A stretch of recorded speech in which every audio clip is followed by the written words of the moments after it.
Excellent. All right, hello world. Podler team is back at it again. We are going to be doing some track 2 voice training tonight. That is where we go over the various principles of Podler. There's quite a lot of them, but they are very strong and they work seamlessly together. But it's good to break them down into their individual units and get a good pithy understanding, what we call beats. These are our teaching or learning beats, and they make up the Podler Proclamation. So I am Naji Coach. With me I have Naji, Mitchell, and Ben, and we are now getting into higher theory. That's the theme section we're working on tonight. All right, let's go and jump to it. Ben, what does the term soul mean in Podler theory? Right, we start off fast. All right. What does the term soul mean in Podler theory? What does it include? How does this relate to the term in general parlance? In what context is this term often used by Podler practitioners? All right. Soul refers to all the elements that make up a person, including the spiritual experience and intangible essence of a person's total being. This includes all aspects of this understanding of the human condition, even ones that are still speculative or based on faith. This coincides with the understanding many religious and spiritual belief systems have regarding the soul. However, in Podler theory, the soul is also seen as a spiritual way of working with the motor phenomenon that merges synergistically with the other ways of looking at it.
I'm kind of confused by the second sentence, just the first part of it where it says, this includes all aspects of this understanding.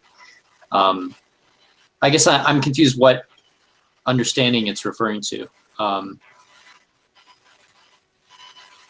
when it says this understanding. I believe it's referring to what the first sentence lays out. So it's soul refers to all the elements, blah, blah, blah. And then the next sentence is saying, this includes all aspects of this understanding of the human condition, which was the first sentence, even ones that are still speculative or based on faith. So I'm adding that it includes things. Basically, the first sentence is saying its soul includes everything that we know about a person you could possibly know. And the second sentence is saying that this includes all claims to what is going on with the soul, even if those claims are speculative or based on faith. It made us a little confusing. Let me see if I can make that. Maybe just saying all aspects of the human condition, or would that not work, do you think? Well, that's actually just a recap of the first sentence. So actually, maybe I don't need the recap. I think I'm just going to make the first sentence a compound sentence, put a comma after being, and then just go right into even ones that are still speculative or based on faith. Oh, cool. Sounds good. Yeah, that's probably good. I think that's pithier. Yeah, because that first fragment of the second sentence was really just a recap of the first sentence, so it didn't really need to be there, actually. It's tighter. Yeah, for me it was just like I read understanding and I was confused because I didn't Yeah. I guess associate the first sentence with being an understanding, more just like a description of. I think its redundancy is probably why its true purpose was obscure. So redundancy has been Zide. Nice.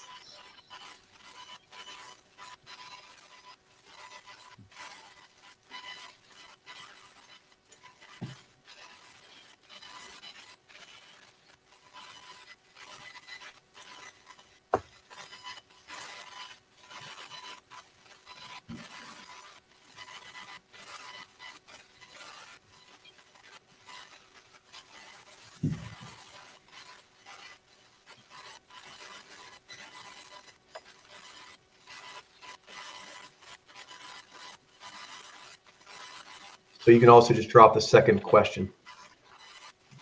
So The question which says, what does it include? That's actually implied in the first question. okay, yeah, I was gonna so like when it says even ones that are still speculative based on faith, are we just putting that at the end of the first sentence? Yes, exactly. That's just part of the description. So even ones. I'm not sure ones is a correct word to use. So it refers to, oh, it refers to elements. It refers to all elements that make up a person. Right, that makes sense. Okay, never mind. That makes sense.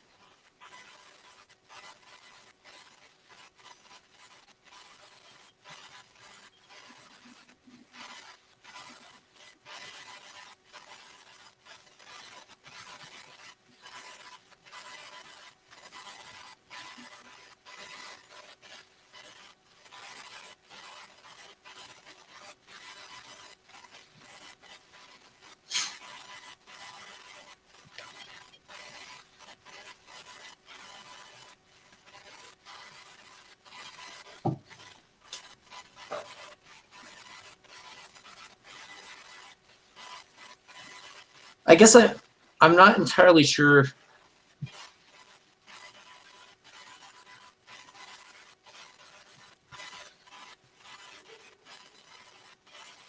I'm not entirely sure if it does make sense actually, because it's saying, because if you read the whole sentence, it says soul refers to all elements that make up a person, including the spiritual experience and intangible essence of a person's total being, even ones that are still speculative or based on faith. Maybe even aspects.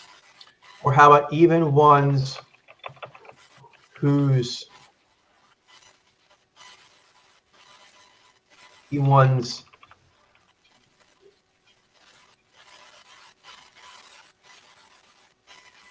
that have aspects that are still speculative faith-based? Is that? Or even ones with aspects that are still based. Yeah, I guess it makes more sense now that you've explained it. No, but this I want to be good with leading less explanation. Although I understand it, I can teach here now, but I'm looking to make this very clear. So what was that you saying, Mitchell? So I just say, yeah, even aspects that are still speculative or based on faith, Right, or even ones with aspects that are still speculative or based on faith. Yeah, I like that. Even ones with aspects sounds the. Even ones with Yeah, aspects. because ones keeps like the focus on the elements that are originally mentioned, but it adds the fact that it has aspects from the sense we got rid of. Nice.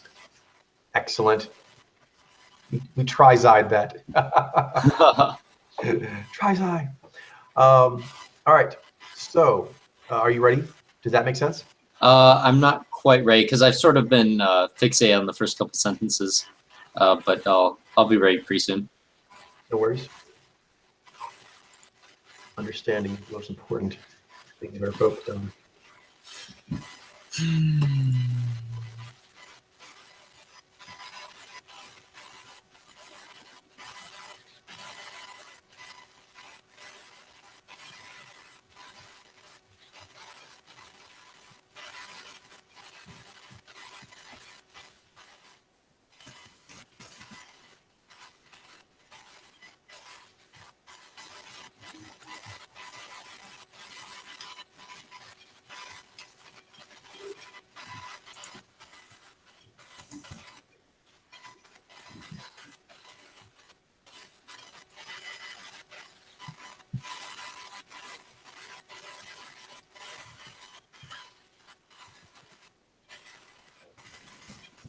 So soul refers to all elements of a person's being, including all intangible and spiritual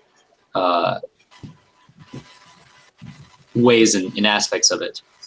Even ones with aspects that are more speculative and intangible in nature. This, in terms of like general parlance, it's the soul is commonly this relates to how the soul is commonly understood in spiritual and religious models of the world. However, in Podlair, it's understood generally as essentially one's one's mojo, and like in how that and how that relates to the rest of their being.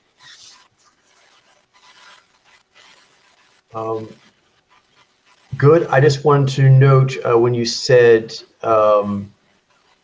speculative or intangible, that is correct, but it could just to be a little more specific, is speculative and faith-based, because intangible you could have. Yeah. Oh, yeah, that's true. I was just saying like another word that was kind of like. It is like exactly to the Xi principle. It's not actually the same or the interchangeable there, because. Yeah, I actually didn't know what was after that exactly. I was just sort of guessing what was after that, and my guess was intangible, but it was faith-based. Gotcha. So, yep. Well, because you can have gravity, for example, is intangible, but it doesn't really require speculation or faith. Yep. Okay, Mitchell.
So soul in Podlair theory refers to all the elements that make up a person, and including aspects like the spiritual experience and intangible essence of a person's being, and aspects that are still based on speculation and faith.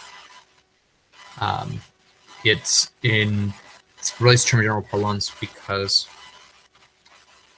it coincides with a lot of the other religious and spiritual models out there and the understanding that they have of the human condition. But in Podler theory, it's soul seen as another way of looking at the mojo phenomenon, in particular, a very spiritual way, which synergizes with the other ways of looking at it. So, good. Now, just mention as a kind of clarifier on how it relates to general parlance. You guys both got the question right, but I'll just give a little more detail there, which is that the way that we use the word soul actually is in line with the way others did. And like I said, because Podler, the way I came about it was spiritual first. And so then I went under the hood. And that's really the way we look at it. And the mojo phenomenon is a very forensic kind of phenomenon that we can study, and then I can build up to the spirit stuff for people to understand.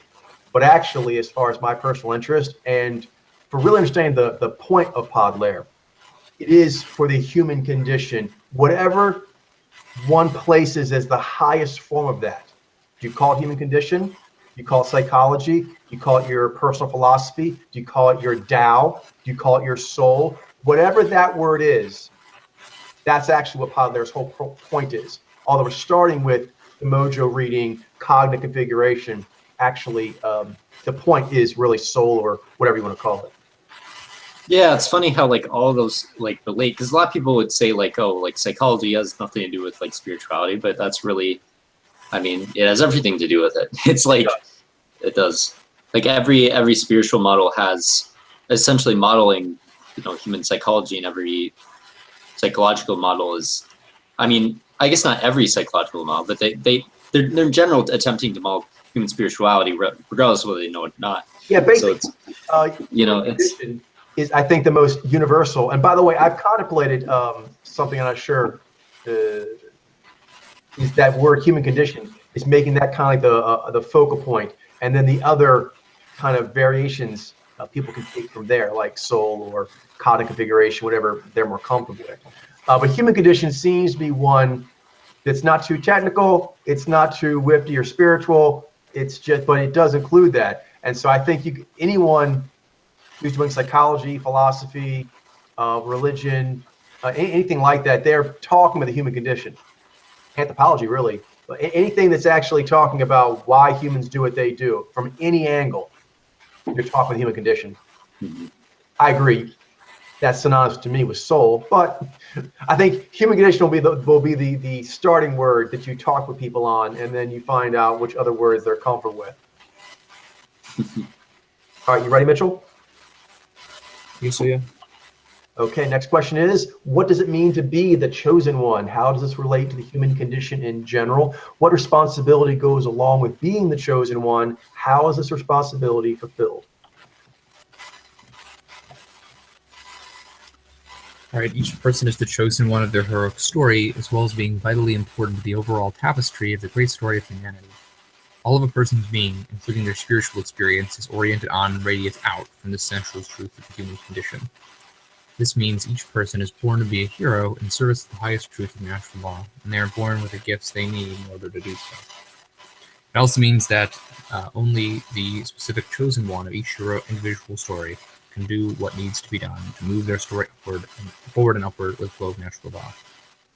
Therefore, each person must be dedicated and determined to be the best chosen one of the heroic stories they can be, with themselves and the greater good.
All right. So each person is the chosen one of the heroic story, in addition to being a vital part of the overall tapestry, the great story of humanity.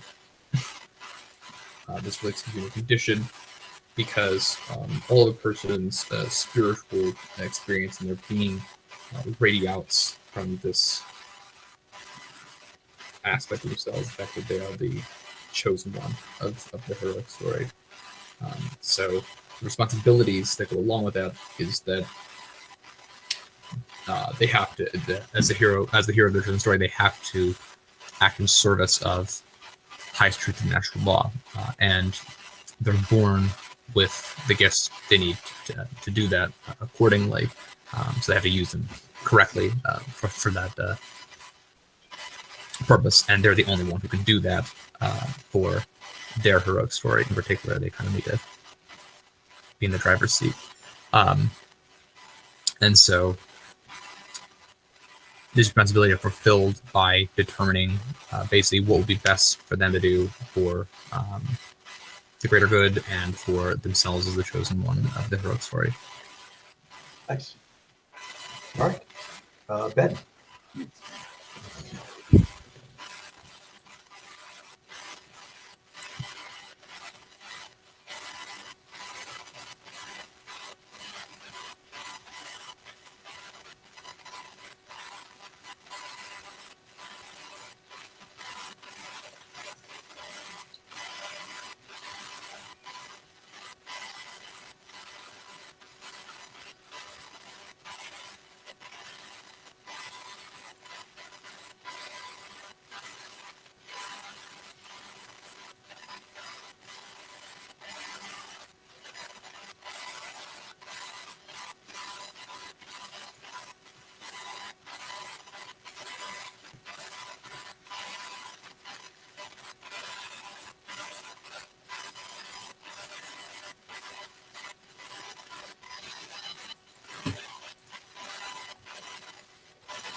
Excuse me.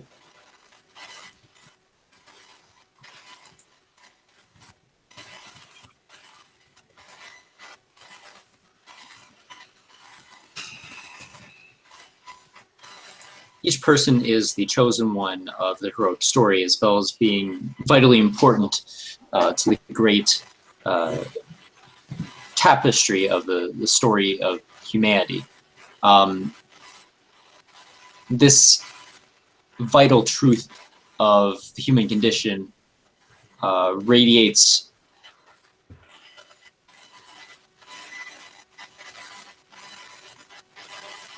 I don't know. I need to look at the second sentence again.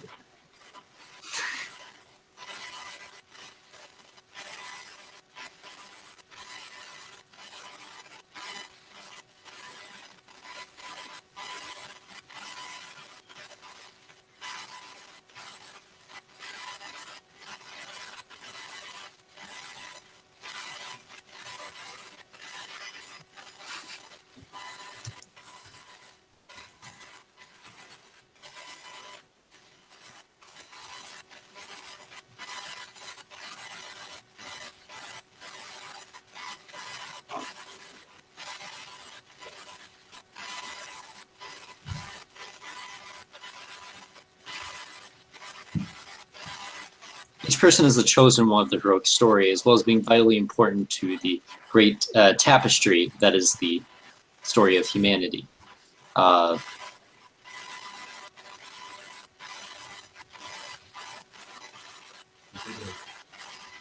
Every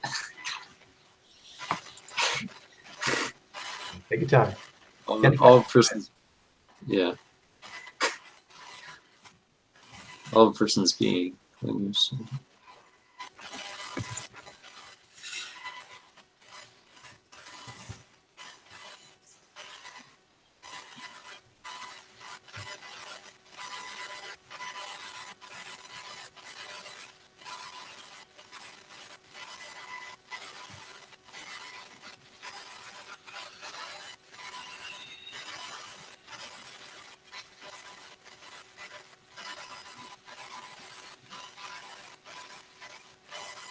So each person is the chosen one of the heroic story, which includes all of the great tapestry that is the story of humanity.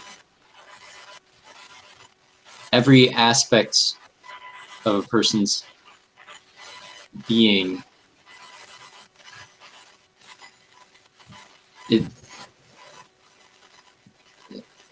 What's the sticking point? it's, I can't remember if it's like all of a person's being or like every aspect of a person's being. Maybe, I don't know if that's like the first part of the sentence. It's all the person's being. All of a person's being.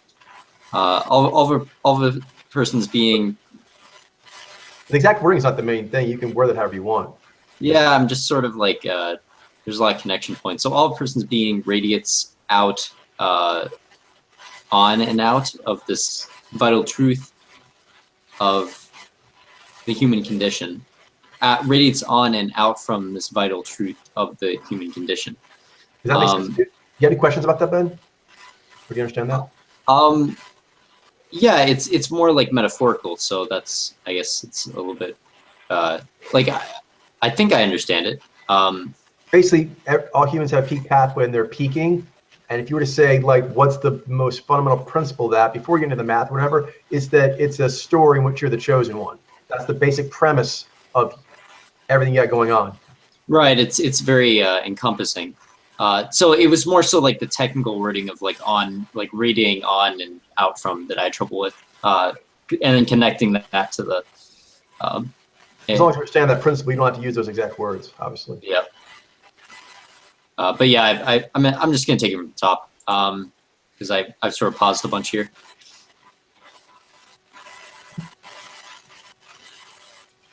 So every person's is the chosen one of the heroic story, as well as being vitally important to the overall tapestry that is the great story of humanity. All a person's being radiates on and out from this vital truth of the human condition.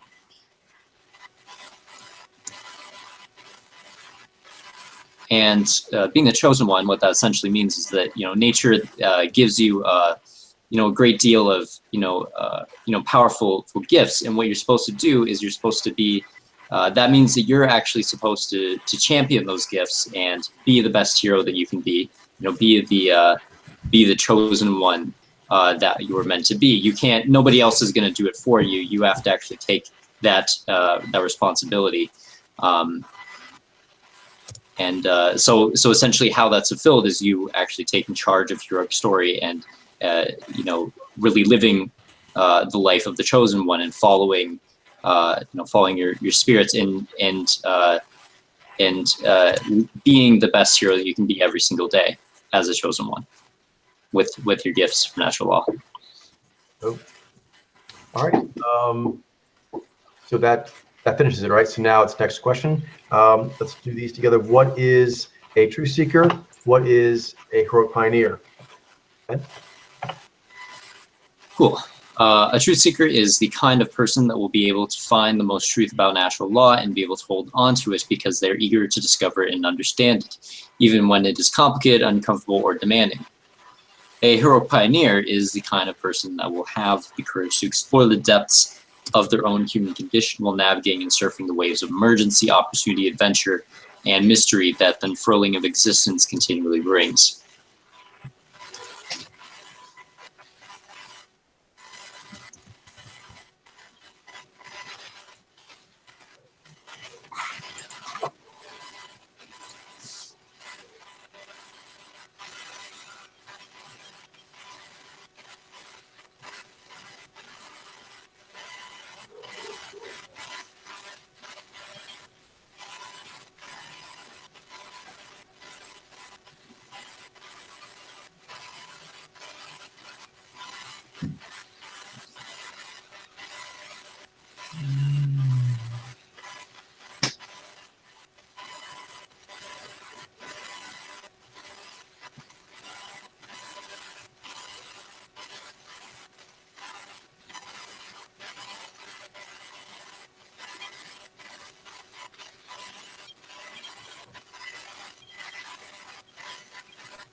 So a truth seeker is the kind of person that has the courage and is essentially the kind of person that is able to really understand the truth of natural law and hold on to it because they have the courage to put in the effort to look for it and to actually open their eyes to see it and being open to understanding it. And then a heroic pioneer is the kind of person that will essentially basically traverse the shore, basically will basically go out and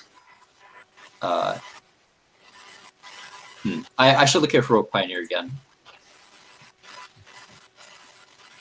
One thing might help is that I kind of went with the theme, because these are two things we often use to describe what Podlair is like, and the theme I went with is sort of like the binary of perception discernment, is that a truth seeker, it's about having an appetite for truth. It's like a perception. I want to learn more.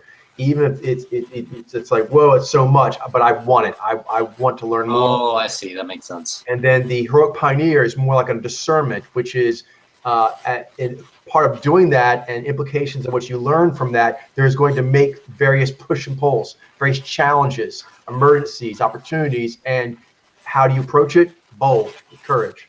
Yeah, makes sense. All right, so a truth seeker is the kind of person that's that will very effectively learn and understand natural law because they're willing to go out and look in an open way, in a way that that's not lazy, that they're actually really focused and attentive and actively searching for it, and as such they'll gain a great amount of insight of natural law. And then a heroic pioneer is the kind of person that will effectively traverse the waves of natural law. Will actually go out and sail the seas of adventure. There'll be states of emergency and so forth, but they'll push through them anyway, and then they'll end up achieving great heroic feats because of it. So, Mitchell.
Right. A truth seeker is going to be the kind of person that is basically said to find, to understand the most truth, absorb the most truth about natural law, because they have a desire in itself to understand and discover truth, and they'll do that even if it's uncomfortable or complicated or personally demanding of them.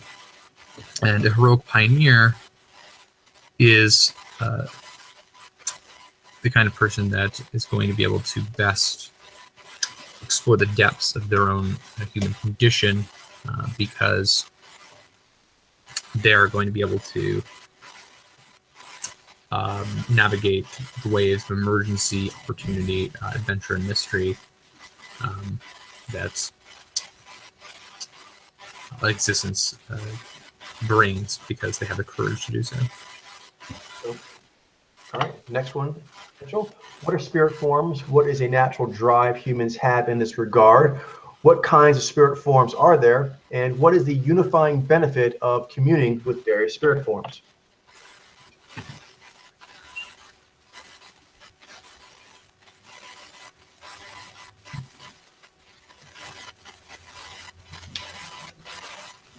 Spirit forms are all of the intangible and incomprehensible aspects of natural law that are nevertheless existent and influential. Humans have a natural drive, as part of their spiritual experience, to define and dialogue with these often hidden higher forces. There are many kinds of spirit forms, including states of being such as being happy or sad, phenomena, is it supposed to say phenomena such as gravity? Thank you. And the weather. My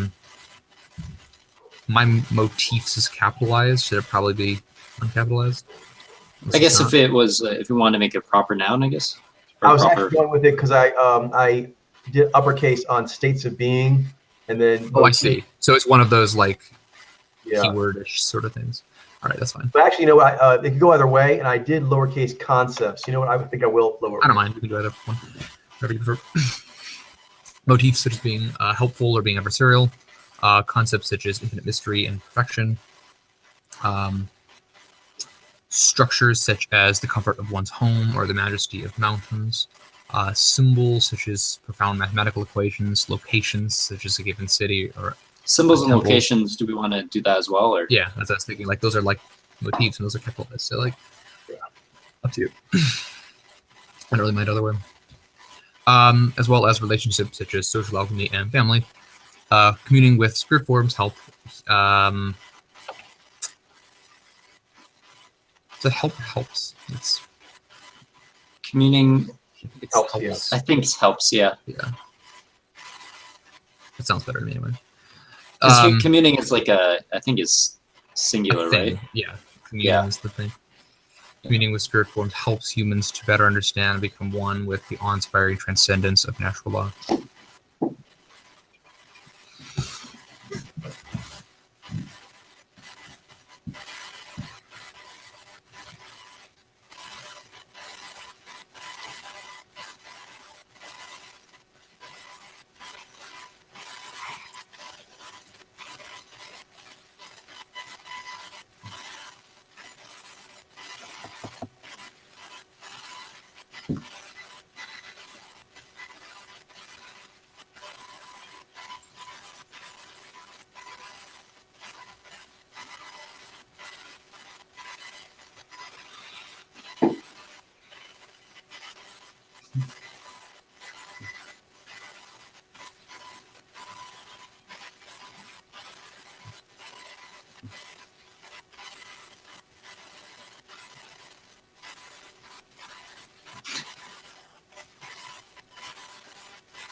Whenever I sit, I always like to lean back really far in my chair. Not always, but like I generally like to, which I almost like I'm lying down. Whatever helps. Like some people like to have their butt sort of on the corner, the back of the chair. But it's like you can also just slide. If you slide forward a bit, it's kind of just like you're lying down like this. There you go. And I also do like the thing where you have like one leg up on your other knee, if that makes sense. So it's kind of like a square.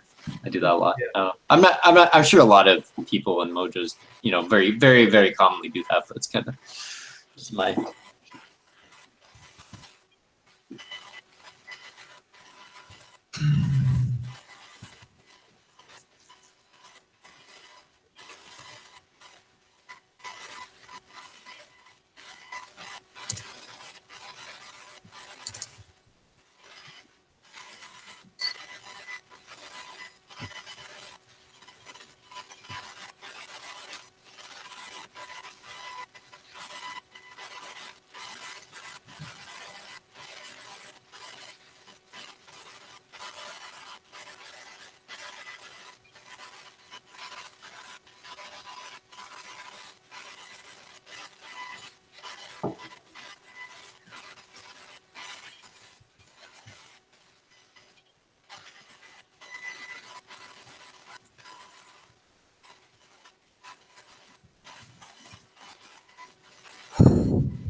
Should we try and remember all of the different kinds of spirit forms? No, I think get a handful is good. Okay. You have a basic understanding. That's what I was going for. Because I could have actually kept listing even to infinity. Yeah, I mean, yeah. I was just gonna say is like because there's like so many. Yeah. If you get, show that you have a command of the principle. Yeah. Yeah, because like a lot of the ways like we understand spirit forms are sort of just like because like you can always like keep like going up level, like there's all these like levels of abstraction too, like that you can add and it's like a different spirit form.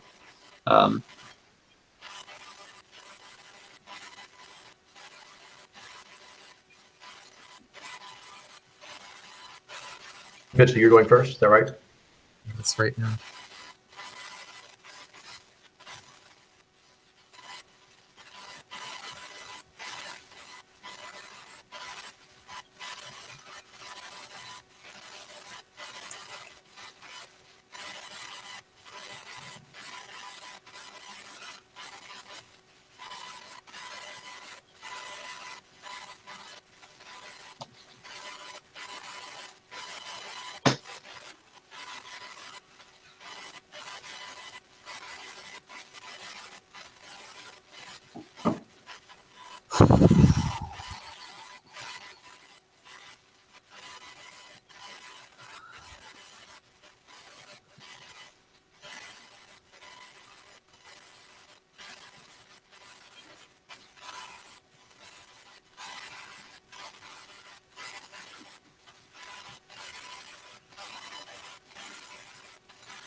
So spirit forms are all of the intangible and incomprehensible aspects of natural law that nevertheless existent and influential. And so as part of this, humans have a natural drive to define and dialogue with these forces. Because they're there and they mean something. And the kinds of spirit forms there are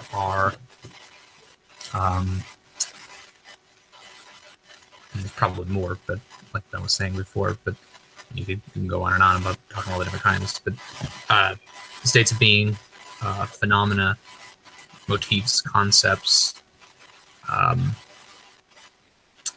structures, symbols, locations, and relationships.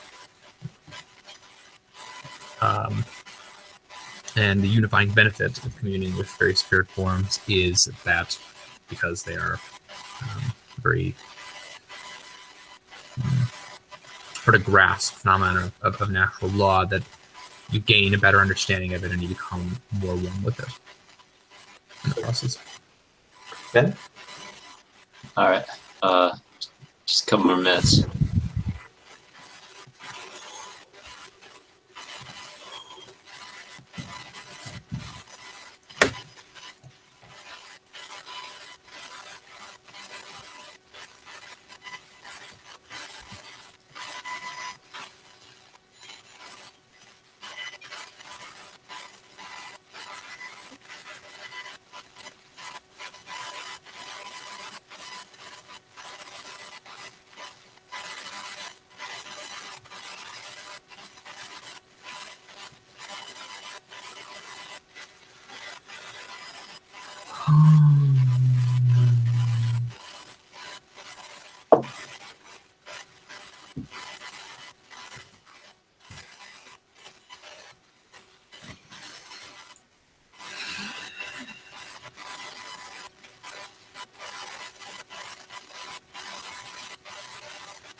So spirit forms are all of the intangible and incomprehensible aspects of natural law that are nonetheless very important and influential.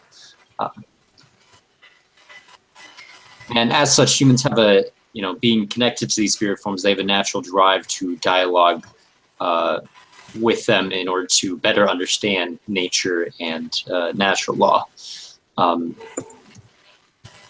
Some different kinds of spirit forms include motifs. So, for example, if you're looking at a story, say in a movie or whatever, and you see a motif, that motif has abstract spiritual meaning and is indeed a spirit form that you can dialogue with. Another example is a symbol. Like you might see symbols like, for example, letters and words. Those have kind of a mimetic meaning a lot of times, but also there's a spiritual meaning just to the way of the symbol, and that has a higher spiritual meaning to it that can be dialogued with. And another example is, for example, like locations. That's a spirit form that can be dialogued with, and you have you can dialogue with a person's mojo, with like there's animal spirit forms, like you can dialogue with I guess an animal, and you can learn about like a rabbit spirit form, for example. Sure. So I mean, there's essentially like anything in natural law that isn't that's intangible, but also like Doesn't have tangible. Yeah, it can. But yeah, I mean, it has like spiritual meaning. Essentially spirit forming, and then the unifying benefit to dialoguing with spirit forms is it gives you a higher understanding of natural law and allows you to become more one with it. Good. All right. Next up for you, Ben. What does it mean to personify? Is personifying a positive practice? As part of communing with spirit forms, humans naturally tend to personify them in terms that are harmonizing, or at least imply some kind of self-aware consciousness, in order to develop a deeper, more familial core. Personifying in this way is a positive inclination and practice as long as it does not distort or distract from the true nature of the spirit form being personified. Let me know if you have any questions.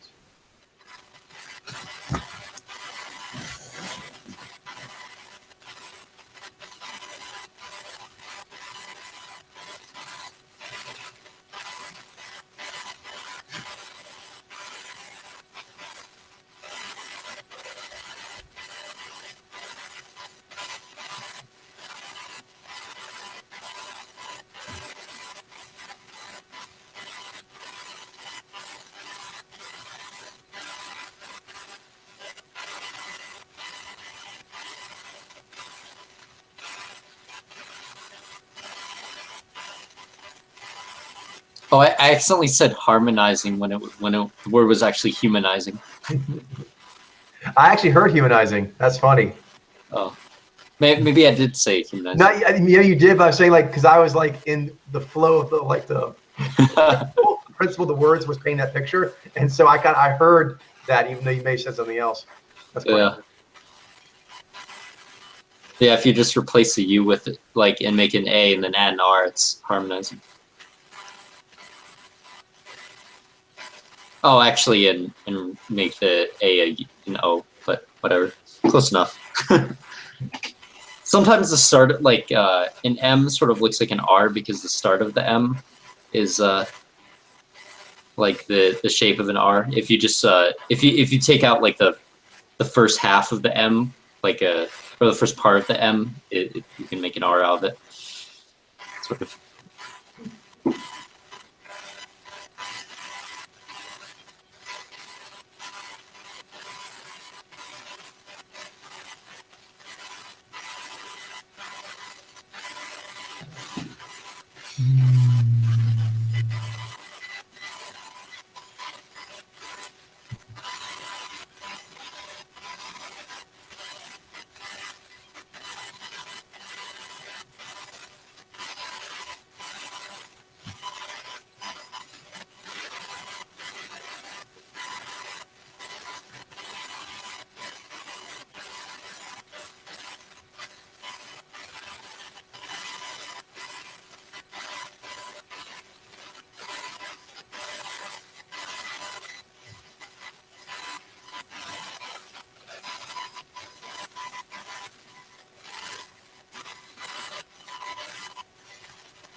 That's it for me.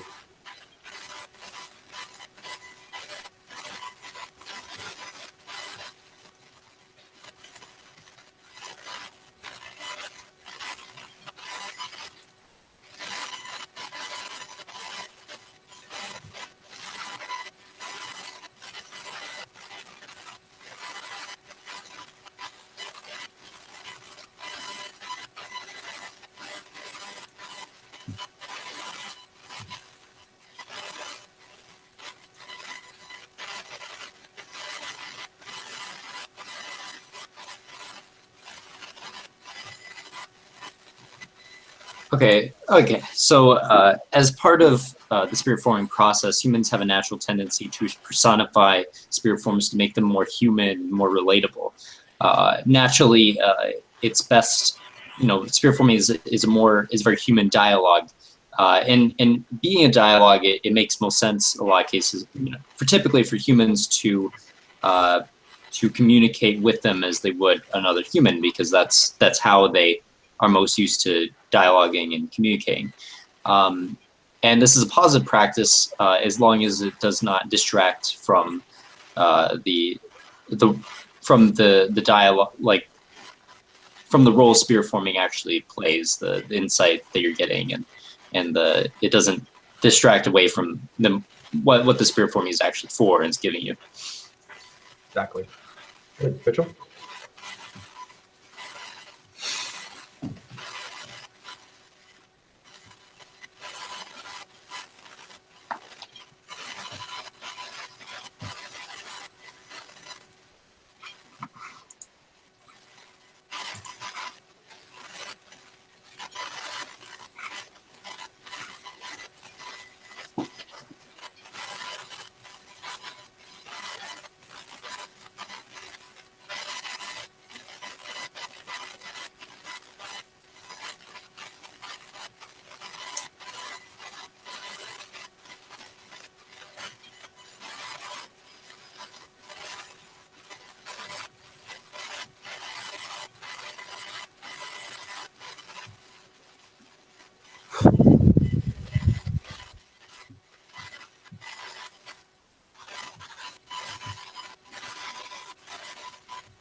Okay. And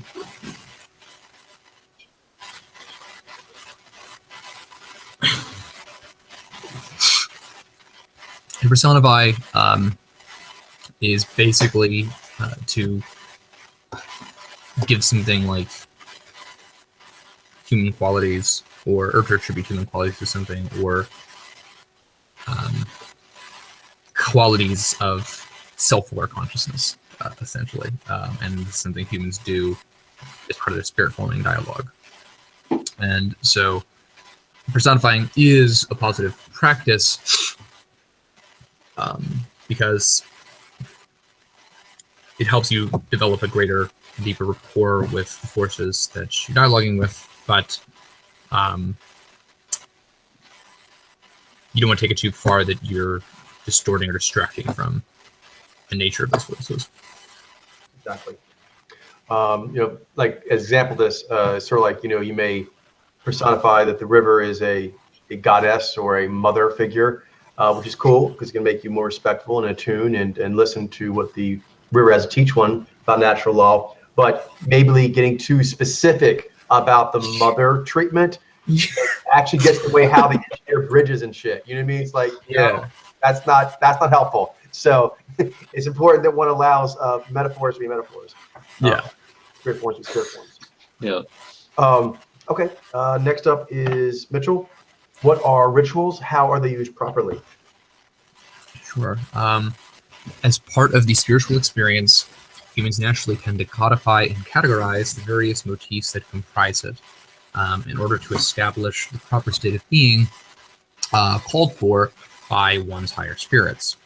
Rituals are positive inclination and practice to give particular aspects of the spiritual experience form and fluency, as long as adherence to the ritual specifications does not ever supersede the purpose they originally created for, or inhibit the formation of the new higher forms they may need to evolve into.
Okay. So rituals refers to basically categorizing motifs in the human experience, and they are usually used in our spiritual experiences to evoke the state that our spirits are desiring of us. And they are used properly because they give form and fluency to something that is very mysterious and complicated. That they can have the issue, if you don't use them properly, of just becoming traditions for their own sake, where they become disconnected from their original purpose, or they can just kind of give you too much like a tunnel vision, to where you're trying to do a ritual, but you don't understand that maybe there's like a higher ritual that would be better to do, or like a higher thing. So it prevents new forms from kind of flowering. It shouldn't do that. That's using it improperly. So yeah, basically just keep the original purpose in mind and always be ready for new possible higher forms wanting to come into existence. Yeah, it seems like humans are sort of stuck in a tunnel vision with the rituals that they do. Like their day-to-day life and things like that. It's sort of, they can't really see much beyond it. They're sort of like caught in their own rituals. Yeah, the rituals kind of create your reality, sort of like the phenomenon of where you get your influx of media, news, and whatnot based on your social media, and so whether you know it or not, you have like a media bubble. It's only gives you things from certain outlets. If you don't constantly go out of your way to get new contact, you know what I mean, you've been in a bubble. So yeah, you've got to really open yourself. Only a certain way of looking, and rituals should be continually get you in greater contact with natural law. If that stops happening, the rituals have actually become like a crust between you in that evolution. Done properly, they're actually a helper. They help boost that process. Ben? Yeah.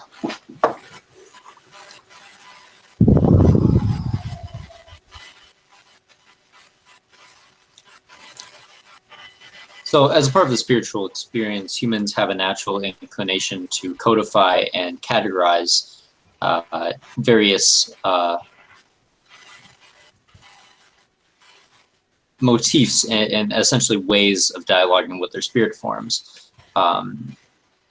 So there's always like a way in which the dialogue happens. There's like a setting. There's you know, the state that you're in. You know, the way you're sitting. There's so many different aspects that have an impact on the dialogue, and how you do that essentially creates a ritual.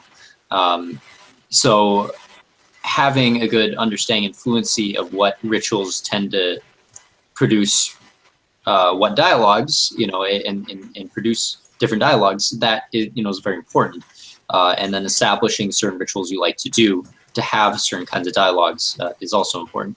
But it's important to understand that the rituals themselves aren't really what you're after. What you're after is what they're actually for is to help you, you know, connect with your spirits, and have the dialogue you want to be having with them.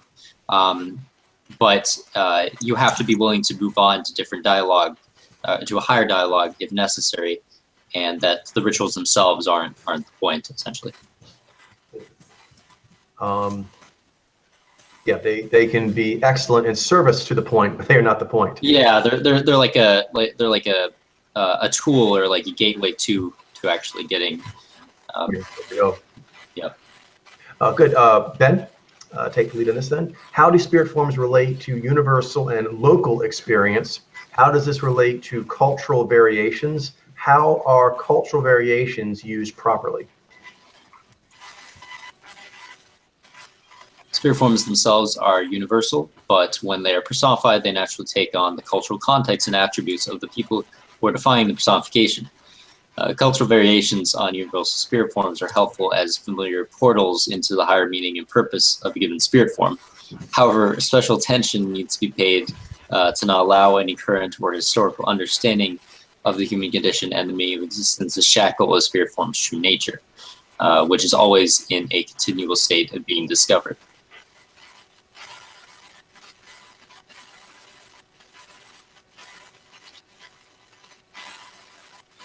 Yeah, because I mean, your spirit forms are going to be, they're going to be like movie characters or video game characters. They're going to be based on those, or be related to those in a lot of ways. Or family stories you were told, whatever.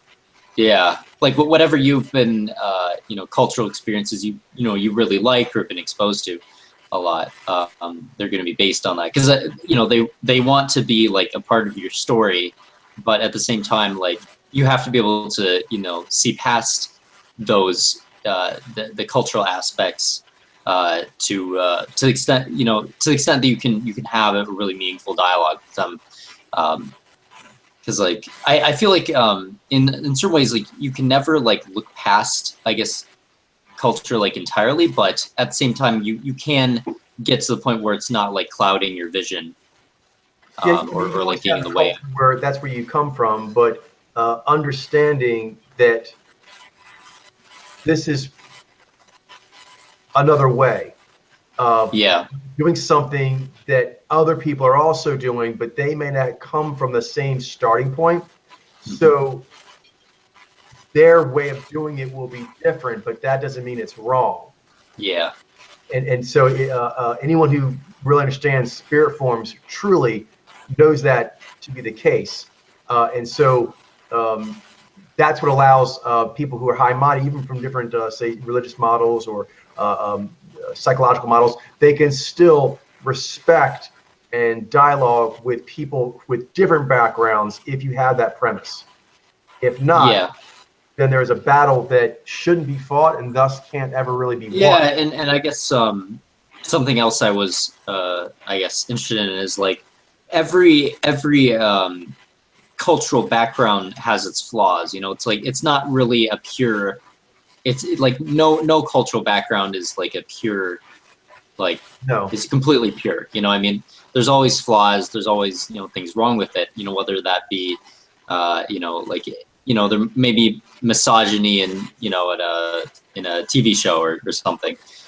So it's what was that, Mitchell? Just incomplete too. Yes. Yeah, and also incomplete. Yeah, because even if you were not like a blatant error like that, but for sure it's not going to have everything it needs. No. Yep. But yeah, so you have to. So like it's always going to be there. Like there's always got to be like some form to it, but you understand like the form isn't exactly. It's just to help you understand it. Form is a door. Yeah, it's a doorway. It's just like the rituals. It's a doorway to understanding what it's trying to tell you, or it opens up the dialogue. So it opens up the real dialogue. Yeah, so, it does. Yeah.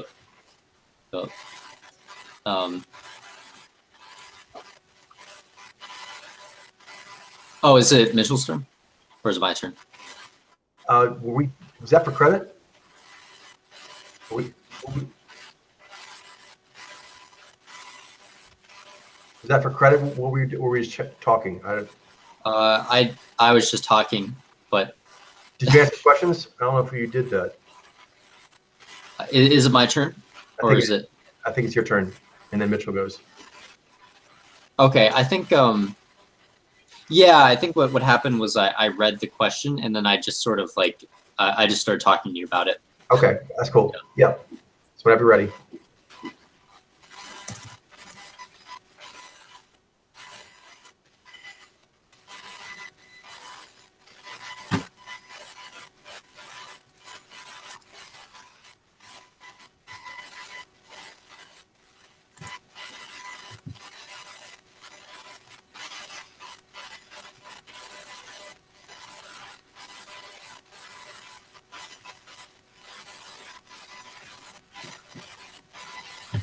Yeah, and that's where it says that it actually uses the word portals here. So it's Say again. it actually uses the word portals here. So like essentially being a doorway. Yeah. Portals is a great word because that's like it's a doorway, but it's like a metaphysical doorway. Yeah. Agreed. I'm fond.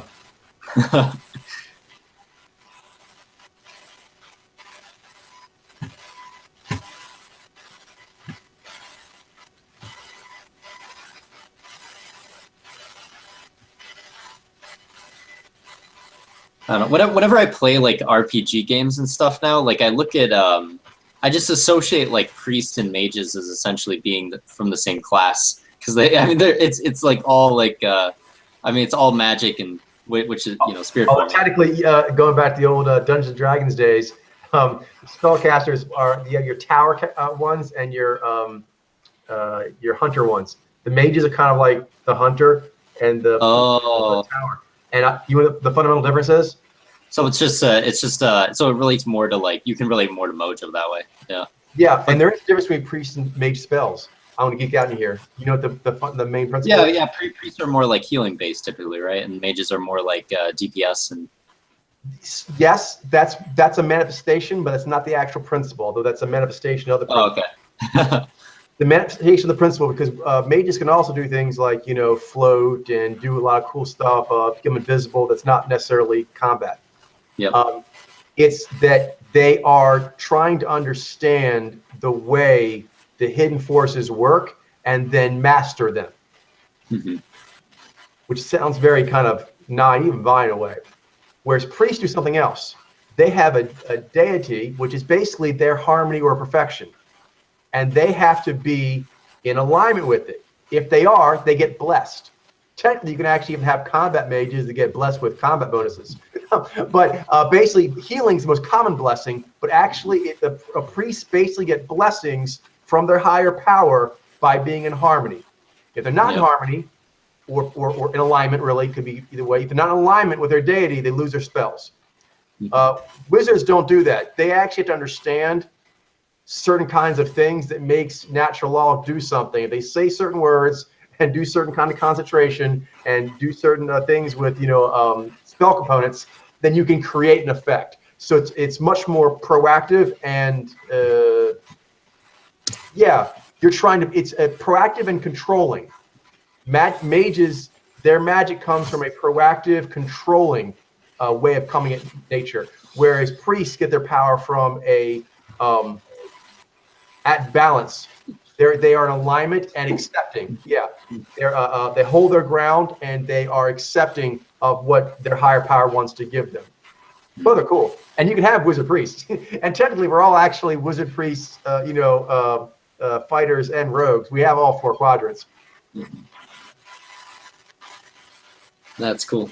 But that theme, I've noticed that it'll change even if you go to like space or different kinds of things like that. That basic principle, you'll see it come up in a lot of different literature in fantasy worlds, whatnot, even sci-fi worlds. Where are you sort of taking control in a way of sort of hidden powers, or are you letting it just kind of flow through you and kind of being like a walking oasis of it?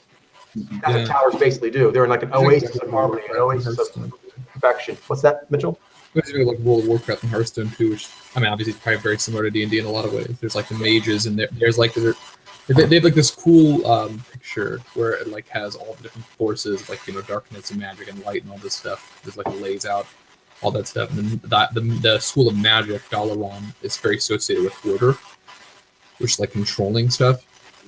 And then there's like the Naru and the light, which is about just kind of like taking in the Interesting. Yeah, exactly. So they can come out ways besides like just healing and so forth. Exactly.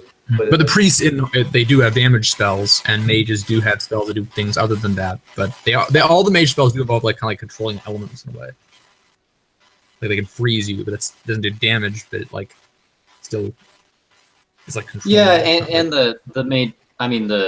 I think the priest class is typically not like a class that's focused on, like, they have damage spells, but they're not like The Yeah, class it's not the itself focus of is- the class, It's not a and DPS class. It's more it's for very reactive too. priest is always known group for healing typically. Yeah. It's like they can fight for themselves and so forth. That they're just more like to be like they're best suited typically for group healing, like a support and so forth. Yeah. And mages, from my understanding, typically more DPS based. Yeah. Because they don't have like a lot of like strong armor, but they have really powerful spells. But it's actually, but the principle is the main thing, because what you're talking about is the top of the principle, which is control versus blessing. Because you can actually use certain control. There are certain things that mages do where they'll like do like kung fu and someone's like, aura and shit, and they can actually sort of heal them or bonus stack them. It's actually I'm just saying more broadly. Vice versa, you can have priests that like do like a blessing, but the blessing gives like bonuses what I'm to saying allies and penalties. What I'm saying is both can. It's just they typically aren't focused on that. Right. That's not really like what they're mainly doing. But they can. It can be definitely really powerful at certain times to use those kind of. He's always been known in Hearthstone to be a very reactive class. Yeah, that's always been one of his problems that people complain about.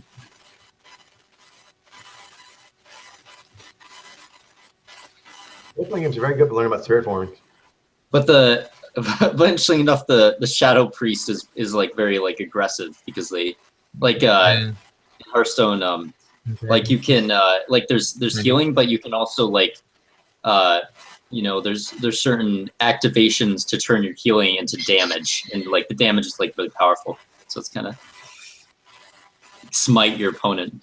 It's like, yeah, but like I said, so you can have that for sure, and that's why. But the one thing they'll still, then what makes it a priest, and what makes it a priest is the fact that it gets bonuses by being in alignment with a certain thing. In this case, it gets being bad or being an anarchist or chaotic or whatever, violent. But if that's what the higher power that thing serves, which you shouldn't, that's evil and bad. But if you did do that, then basically the reward is you are being like you're supposed to be. Whereas mages, it's more like mysteries. I mean, you try to figure out a mystery, and this usually how it works in most games with wizards. When you figure out the riddle, then you have the spell's power. Priests don't do riddles usually. It's more like moral positions. You have a certain moral position, and if you are correctly in that moral position, you get spells. If you're not in that position, you don't. Where with magic or mages and wizards, it's usually if you understand the riddle of that, whatever. And if you do, the spell works for you. If you don't, it doesn't. So they tend to be the two main generators of magic ability in worlds. Most worlds you look at, it'll be those two things. One is sort of figuring things out, or being in alignment. You can hear it too. One is focused on perception, and one's focused on discernment. Yeah. And like mages, they do have like magical schools. I think maybe Mitchell mentioned that. And they also have like books, but like they're more like they have books to learn spells, and whereas priests are sort of aligning themselves with their books, kind of like the Bible, for example. Yeah. So it's a good point. Yeah. It's like a blessed holy book, whereas mages are like, this there's all these like different spells I can learn from this book. But I'm sure like, you can priests, tons of games out there, like priests have books where they, magical books and learn spells. It's like, but generally speaking, it's kind of, Yeah. And I guess technically like every class in like WoW, for example, has like abilities, and abilities can be thought of as spells in a lot of ways, but it's very broadly, thematically, the way they learn their character. Yeah. I think it's my turn. I'm working on cultural variations, or but basically the overall driver will either be figuring or accepting. Yeah. Very different drivers. Yeah, and you have like paladins, which are, I guess, more like fighters, I guess. Fighters with little priests. I'm guessing. Yeah, because they're a little bit priest-like too, but they're like holy fighters, but they're but they're mostly, I mean, They're fighter kind of focused. fighters with very good tower, with very good tower connection. Usually, is kind of how it works. Yeah, that's kind of my impression too. It's kind of, They're awesome. yeah. And then warriors are just classic fighters, I guess. Warriors are just like classic fighters, I'm guessing. No, we But better get back the warriors in this game are kind of I British. get got role play games for the Yeah. cast homes. We better get back to it. Yeah, totally. I think we all share that We can. itch in different forms. Shamans are kind of like wizards, We gotta go, man. We gotta go. but they're like wizards that with some priests, right? I don't know, because they got. Okay, see, we can go off a tangent here, but to answer your question, if you look up like everything's often I'll talk about the shamanic tradition has two schools: Mhm. a seer tradition and healer tradition. Yeah. Seer would be more aligned with the hunter, mage, and then the healer with the tower priest. All right, let's get to it. Anyway. Really, shaman is almost like just saying spellcaster, which can be either one. Totally.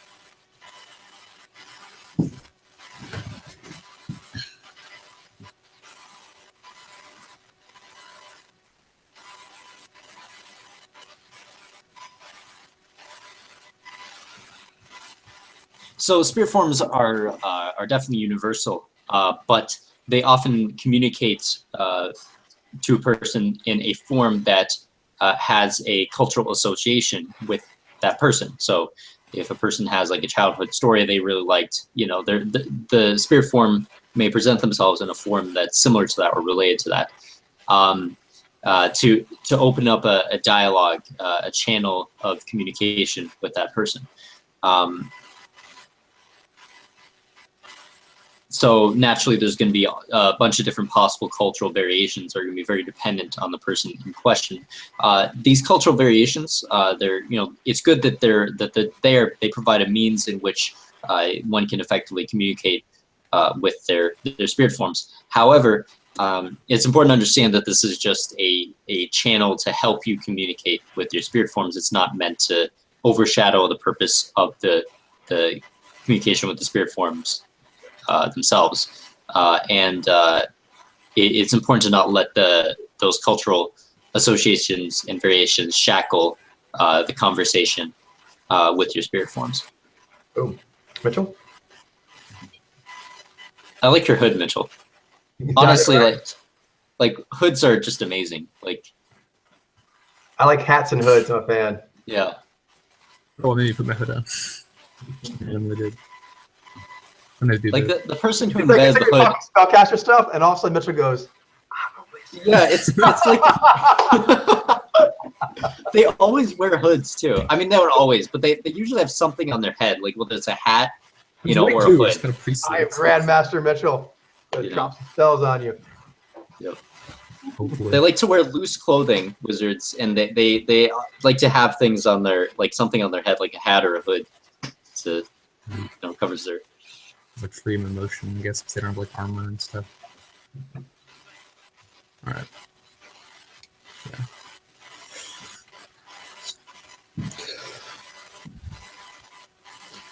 Oh, by the way, I hope you put the hood down on our account. I thought the hood was cool. No, it helps me see, and it's a little less warm. Yeah. I just like sometimes I didn't just put it on. Like I just randomly like take it on. If I get cold, like my room, because it's winter, so like my room's really cold just in general. But then like the heat kind of goes on and off and various. In my room, the temperature changes all the time. So like Also sometimes I hoods? wear a jacket, sometimes I don't. Sometimes I put a hood on, sometimes I don't. Yeah, Also, yeah. hoods Sweatpants, and hats are not. really good for drifting. Makes sense. I've got headphones on, so it's a little bit, but it kind of works. It's easy to drift though if you have something that's kind of over your eyes a little bit, kind of shading them. Oh, it's easier to oh yeah, to drift. Yeah, it is. Yeah, That's I good mean, point. honestly, like if North City. if it didn't like if it wasn't like weird to have my hood on all the time, I would just do it probably. I don't know. I have a broad brimmed hat I wear out everywhere, Yeah. and I tilt like I normally it's like kind of like here anyway, but then when I walk and people are like annoying me, I'll tip it down even further. Yeah, I saw you. I think I saw you coming back from somewhere. You were wearing it, and I think you had like sunglasses on too. So it's like you're like a secret agent, you know. Like nobody with the beard, especially nobody can recognize you at all. It's like, And the beard, the glasses, the hat, all kind of say like, "I'm doing my own thing here." Yeah. Give my space. but you can still see through the glasses, and yeah. So. Finish, Eileen. We're talking about the joys of beards, glasses, and hats and hoods. Yeah. All Incognito. right, you're up, Mitchell, and I think we can probably get more beat. Yeah, that's fine. So spirit forms themselves are universal aspect of natural law that are only in this process of discovery and dialoguing with all kinds of humans and creatures and such. But they, when you personify them, because in personifying you are trying to kind of relate them to your own conscious experience and whatnot, they take on, well, attributes of the person doing the personification and whatever local baggage is contained with that, what they've experienced and mimetically.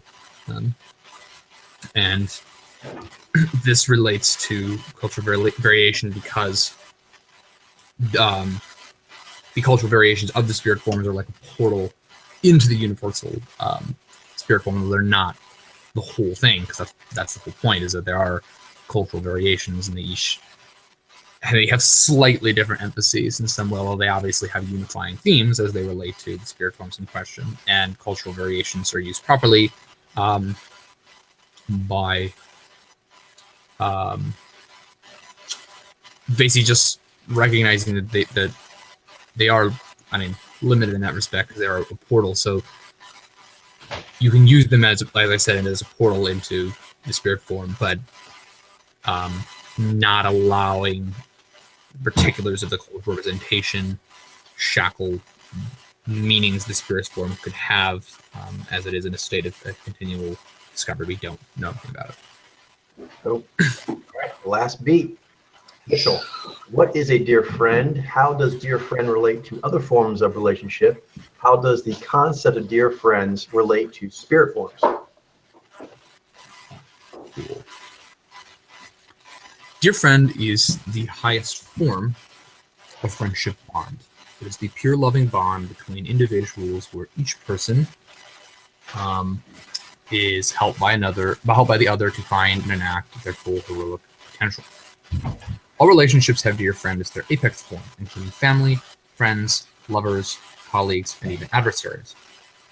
This principle of dear friends and the noble pursuit of achieving it also applies to how it is best to interact with the personified forms of one's spiritual experience.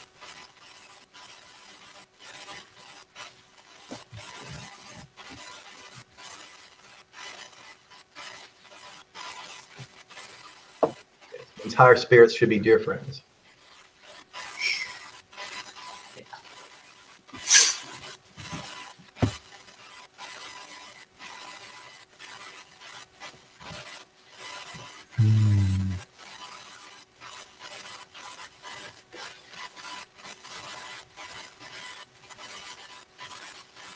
Yeah, it's funny. You see that a lot in movies and television, even like adversaries, like sort of have like this essence of being dear friends with a hero. You know what I mean? It's If they're both actually really trying to continually evolve and elevate themselves and be the most heroic they are, yeah.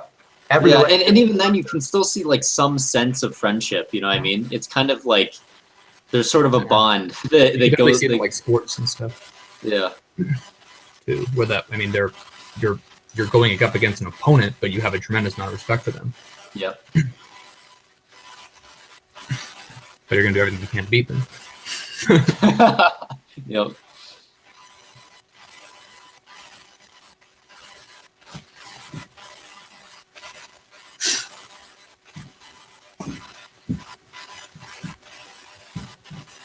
And if there's a healthy competition, then you're actually being a dear friend by giving them the most robust competition that you can bring. And they love it. That's why they do what they do.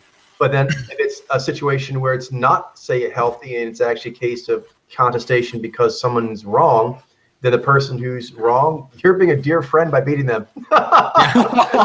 You are, because they were possessed by demons and you're helping them out. Very true.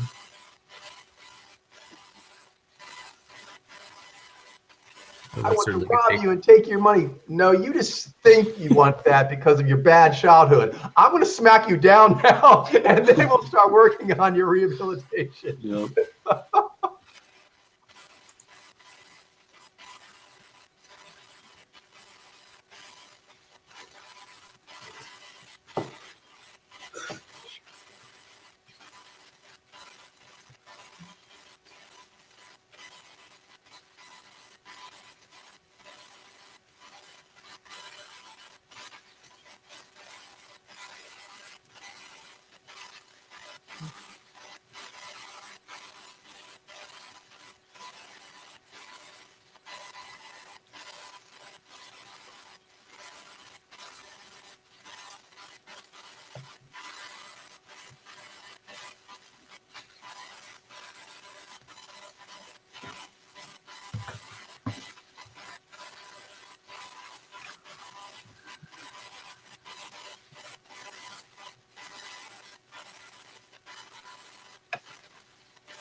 Cool. All right. So, dear friend is the highest form of relationship bond, and it's well, I mean, it's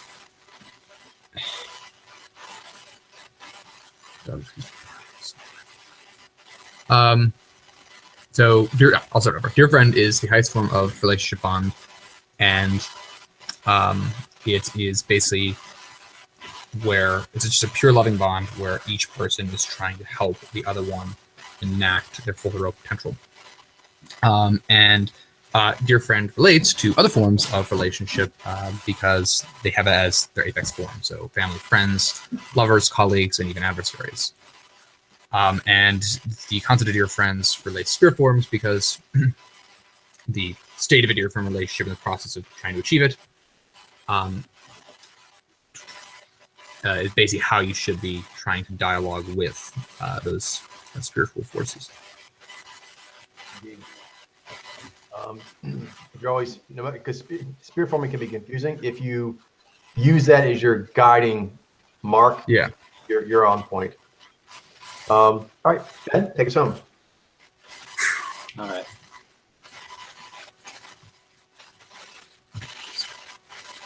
So a dear friend is the highest form of a relationship bond that you can have. A dear friend can apply to any relationship, any kind of relationship, including friends, lovers, colleagues, even adversaries, and so on and so forth. Dear friend, and also a dear friend essentially is a loving bond where each person helps the other achieve their highest heroic potential. So it applies to all of those kinds of relationships.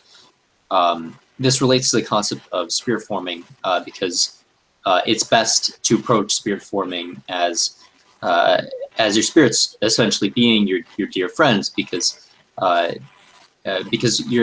what you want is for both you and your spirits to achieve the highest possible potential that you and your spirits can achieve, and that comes with you having a really good dialogue with them, and naturally you seeing them as dear friends helps you have that really good dialogue. So it's Damn. Well done. All right. Stop here real quick and then we'll see anything else. Bye, world. Bye, world.